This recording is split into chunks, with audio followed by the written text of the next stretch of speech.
take 1,578,249. I am trying to make a video tonight.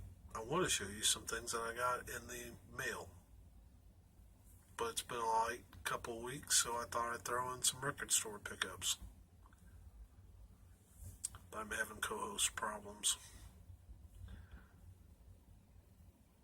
This little weirdo sitting next to me has got plastic licking fetish, and I don't know what to do. So I've set the albums down on the floor because he was trying to lick the covers. Oh, yep. So we're going to do this, I promise. And here we go. So first two things I have to show you, everybody in the VC has seen because everybody's showing them, but with good reason, because they're both awesome. First, I got this, well, I was a little late ordering it, so I didn't get this till about a week and a half ago. Tales from the Dead Wax. Andy, looks great. What an awesome job you did. Just fantastic. I won't spend a lot of time on it because it's been shown a lot, but amazing job. You need to hear it because it was spectacular. So now the next item, again, very, very awesome. So it's getting shown a lot. Judas Priest, Firepower. What a great album. Riffs Galore. Just fantastic.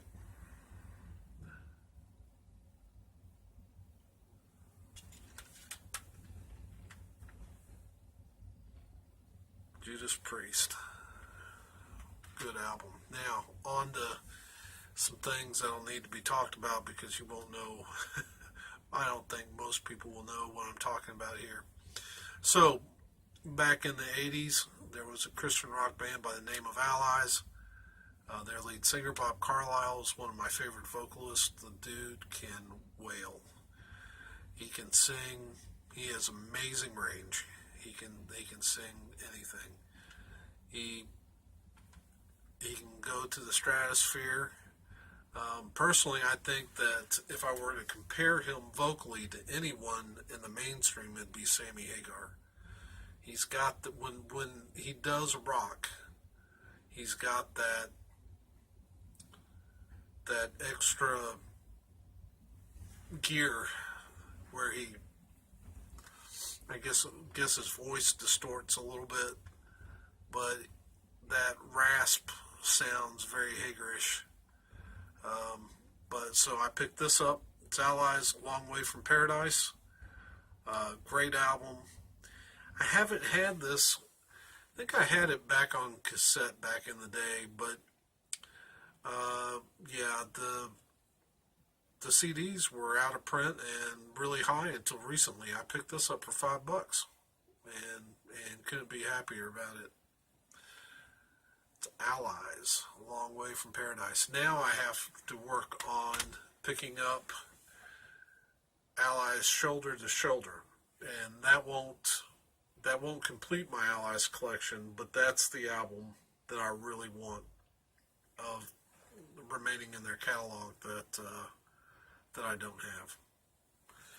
All right, so now to set up my next several pickups, I'll tell you about an album that I spun recently. Now this has been in my collection for quite some time. It's the Richie Furay Band. I've Got a Reason. This is a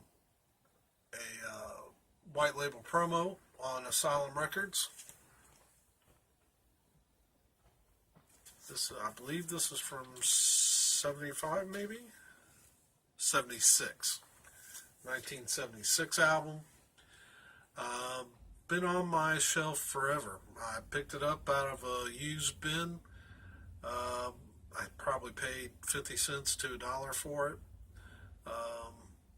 But it just sat there for the longest time because I didn't know who Richie Furay was. He comes out of two groups that are a little bit before my time. He was one of the founding members of Buffalo Springfield, which recorded from 66 to 68, I believe, which means they would have been recording when I was born to when I was 2.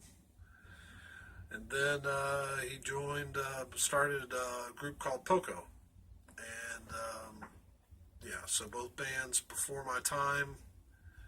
But I picked this up, spun it, and it really hit the country rock spot for me. I mean, it was fantastic spin. So after I listened to this weekend I was out in a record shop, so of course I looked to see if they had any more of Richie Furay's stuff, and they did. They've got, well, first let me say this. This is pretty unique because this is a gospel album. Well, it's a Christian. Would it be considered Christian rock? Not sure. It is. It was released. Asylum, of course, is a mainstream label. Yeah. So, and the material is Christian in nature. So, I don't know how you want to define it, but it's good stuff. And I just noticed as I'm holding it that it was produced by Bill Schnee and Michael O'Mardian, which is a connection back to my favorite singer, Russ Taff. Michael O'Mardian produced the Imperials during their heyday when Russ was with the Imperials, and then O'Mardian was producing, I believe, Rod Stewart, and got busy. He was supposed to produce Taft's first solo album, but was not available, so Bill Schnee produced Walls of Glass, and both of those gentlemen are producing on this record. Kind of cool. So, anyway, I went looking for more Richie Furay when I was out. Found this. This is a 1978 record. Richie Furay, Dance a Little Light.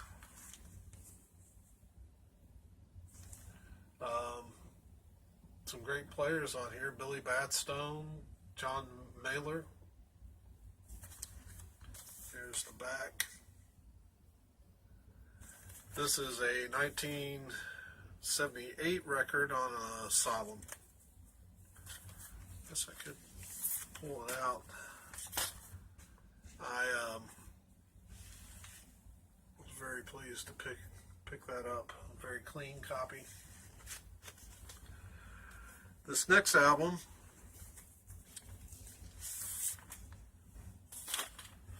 is Richie Furay, I Still Have Dreams. Again on Asylum. So I believe these are his first 3 solo albums.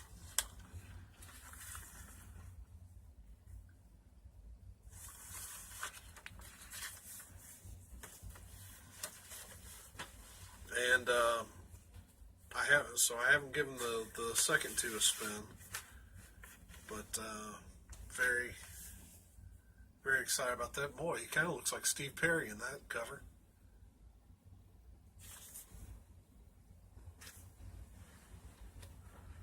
Okay, and then I found this, the very best of Poco. I was looking at it.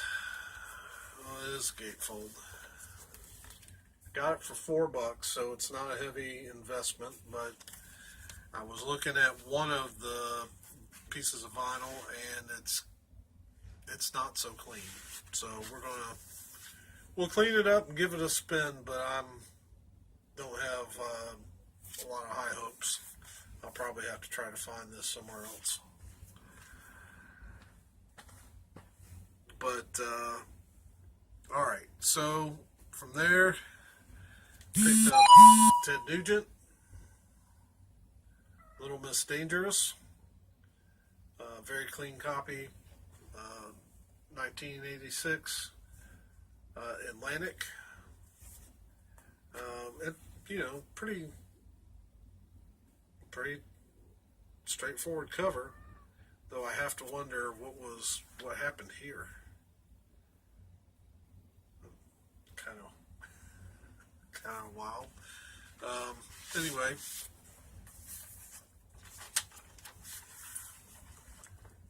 Atlantic.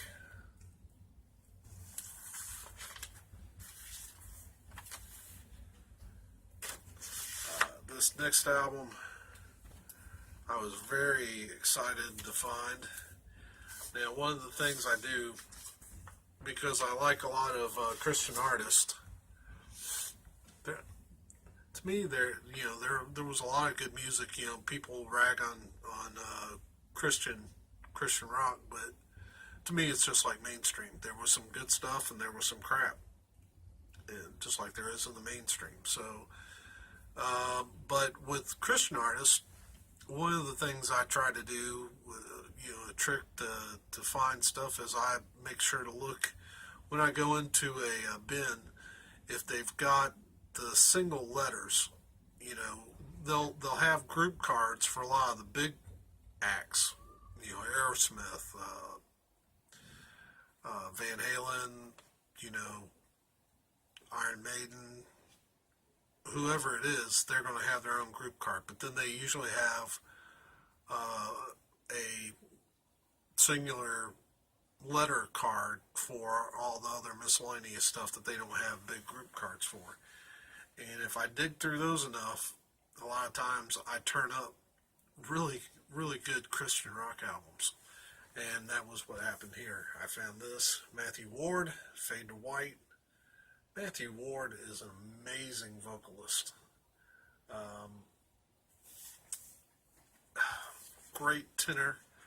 And his albums, they're just fantastic.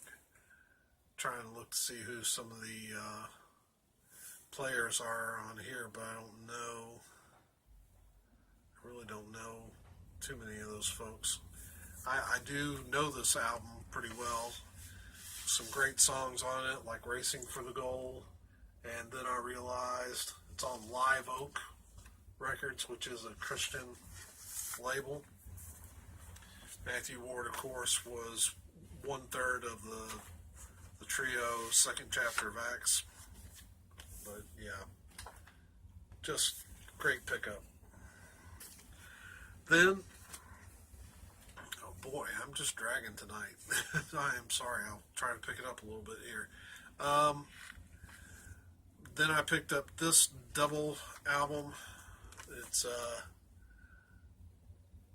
Sonny Stitt and Zoot Sims. Interaction. And of course, coming from that time period where they just used stock photos of attractive women on jazz albums to sell them. It is on Chess Records. And here's the gatefold. Kind of, nothing too fancy, but it's Sonny Stitt and Zoot Sims, so it's bound to be good.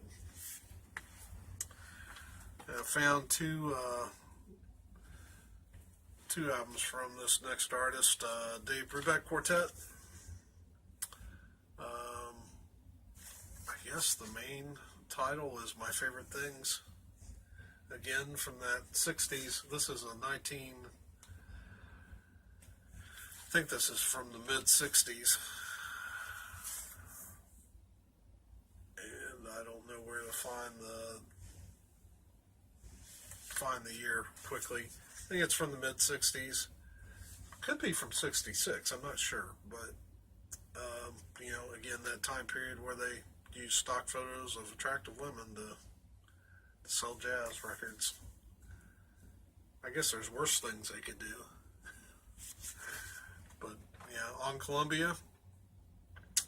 So I was very glad to pick this up Very nice looking copy. Then jump ahead about 10 years. We've got the new Dave Brubeck, or the new Brubeck Quartet live at Montreux. In this case, it's on Tomato Records. And the lineup's a little different, whereas Brubeck generally used established musicians. I don't know how established. His sons are very talented. I don't know how established they were at this point in their career, but this was 1978. Dave Brubeck on piano, Dan Brubeck on percussion, Darius Brubeck on synthesizer and electronic keyboards, and Chris Brubeck electric bass and trombone. So there's the back.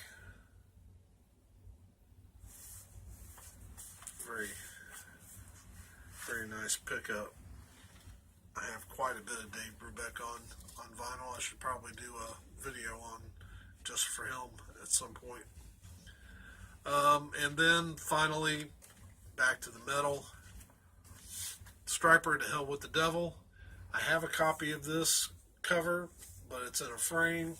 I wanted a plain copy, and this was really cheap. I'm going to probably clean it up and see how it spins. I'm not sure. I know the one in the frame plays like a dream, so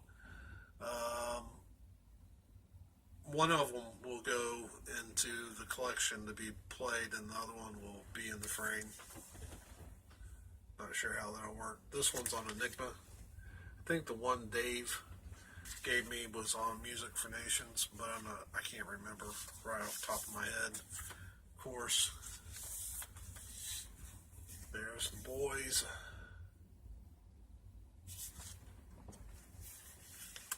And the gatefold. So that's what I've got, and can't believe that I've gone this long. So hope everybody's having a good week, and for Jake and myself, hey, we'll see you this weekend. Have a good night.